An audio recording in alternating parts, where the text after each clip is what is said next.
Hola, sean bienvenidos a mi canal una vez más. Hoy les traigo la continuación del video sobre los personajes de Versalles. Esta vez repasaremos todos aquellos personajes que no existieron en la vida real. Antes de comenzar, los invito a suscribirse si aún no lo han hecho. Ahora sí, comencemos. La serie Versalles basa su argumento en personalidades reales que formaron parte de la vida de Luis XIV, así como se toma ciertas libertades creativas para agregar un puñado de personajes ficticios que ayudan al desarrollo de la trama. Hoy repasaremos a los más relevantes de esta última categoría.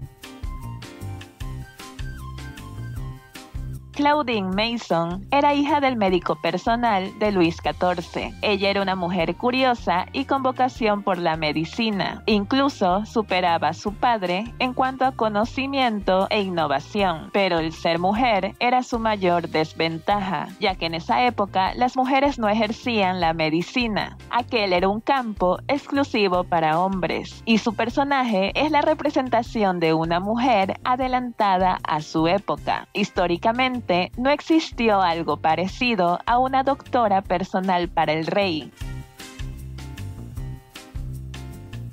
El duque de Cassel era el rico y poderoso duque del norte de Francia. También fue un actor importante en la conspiración contra la vida del rey. Cassel era un hombre rico y poderoso, y se negaba a inclinarse ante el rey, lo que genera tensiones políticas. Es un hábil manipulador y conspira para derribar Versalles. Su personaje es la representación de los detractores de Luis XIV, y como personaje ficticio cumple su función como villano. Definitivamente es un personaje fácil de odiar.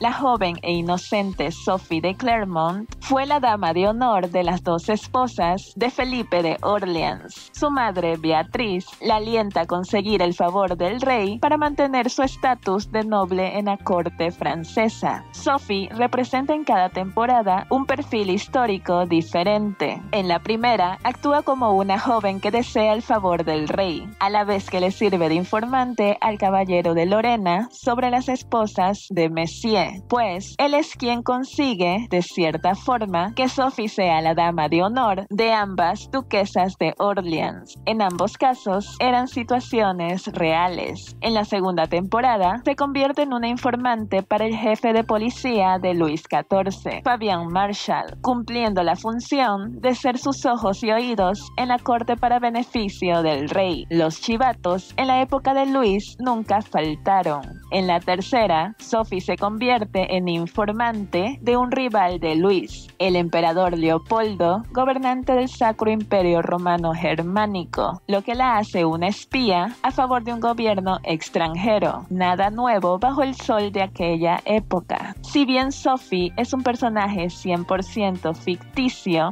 ella junto a su madre poseen una conexión con el caballero de Lorena que tiene como base histórica el hecho de que Chevalier tenía una prima llamada Beatriz, y en la serie ambos personajes comparten ese parentesco. Moncourt fue un noble caído en desgracia que fue despojado de su título, ridiculizado y desterrado de Versalles por Luis XIV después de no poder demostrar su nobleza. Su personaje es un conspirador, socio del duque de Cassel, y al igual que él, es un personaje ficticio que representa el tipo de nobleza a la que Luis tanto le temía. Son los dos personajes principales del escándalo de los venenos en Versalles. Es la trama principal de la segunda temporada, y a pesar de que ambos personajes son ficticios, el envenenar a alguien para escalar posiciones en la corte o generar riqueza, así como lo hizo Gastón en su intento de prosperar como ministro, aunque él fracasó en el intento, aquello era un hecho real en la corte de Luis.